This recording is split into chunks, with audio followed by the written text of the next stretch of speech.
So let's check out, see what else happens. It says, the people were amazed, they should be.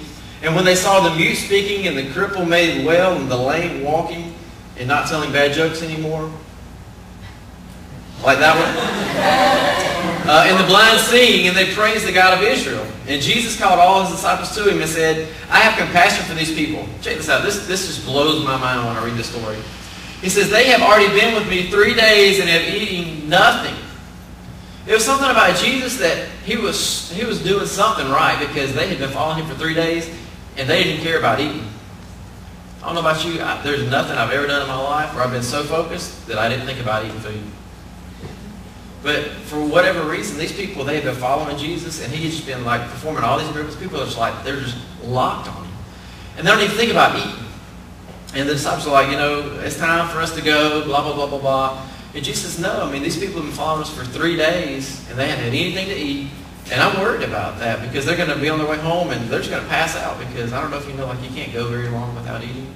I can't go 2 hours without eating, but 3 days is really pushing it. He says, I do not want to send them away hungry, or they may collapse on the way. So his disciple answered, well, where can we get enough bread in this remote place to feed such a crowd?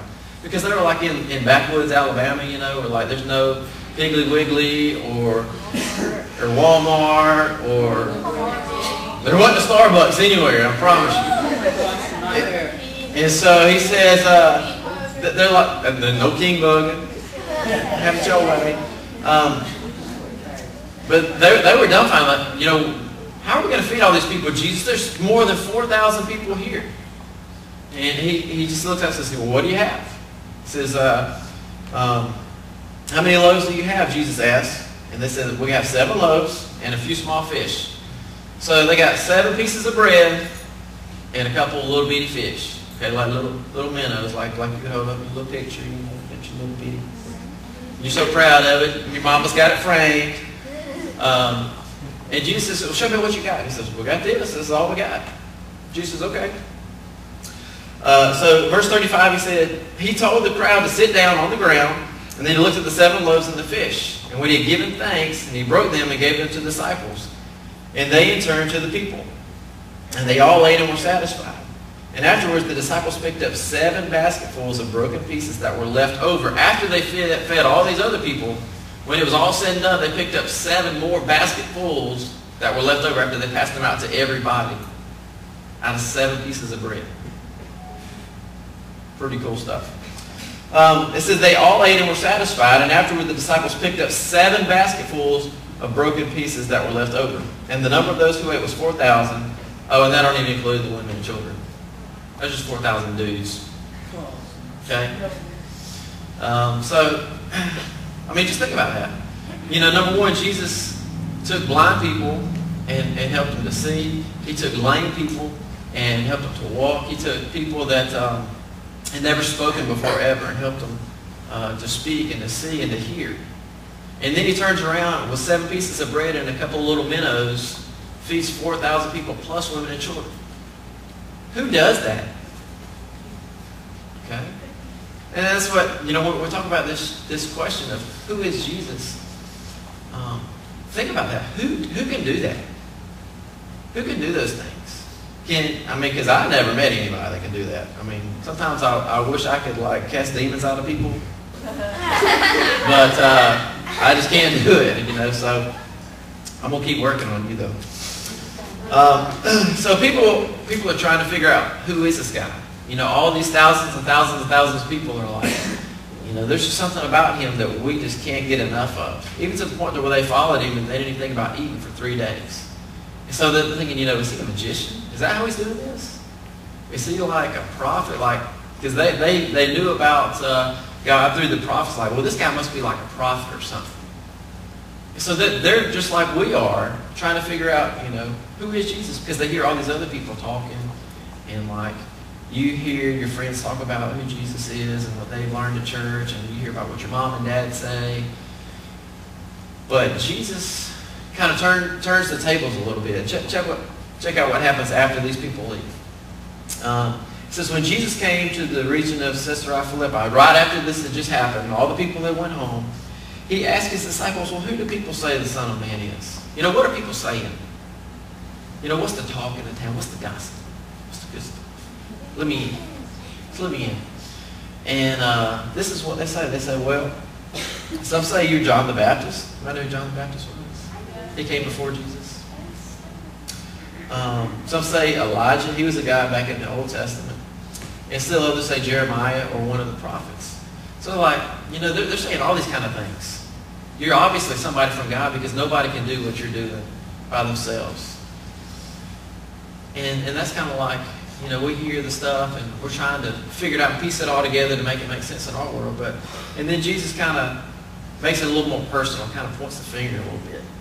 He says, well, what about you? What about you? Who do you say that I am? So they can't use the excuse anymore of, well, they say this, and she said this, and he said that. He says, well, okay, well, what about you? Who do you say that I am? That's a pretty direct question right there. It's like you can't weave your way out of that one. It's a very personal question. He says, what about you? And so you guys are getting kind of to the point to where, you know, you've heard what your friends have said, you've heard what your mom and dad have said, and you've heard what your grandma and your grandpa said about God and Jesus. And you're kind of starting to reach the age to where it's getting time to where, you know, the question's being pointed more at you personally.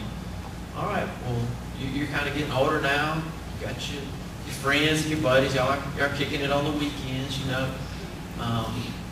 But now it's time to get personal, and Jesus is kind of pointing the question at you and saying, well, what about you? You've heard what everybody else has said. Who do you say that I am? And that's a very, very important question. And you know what? You may have the best answer to that question. Like, you might be like, man, I got this. I know that answer.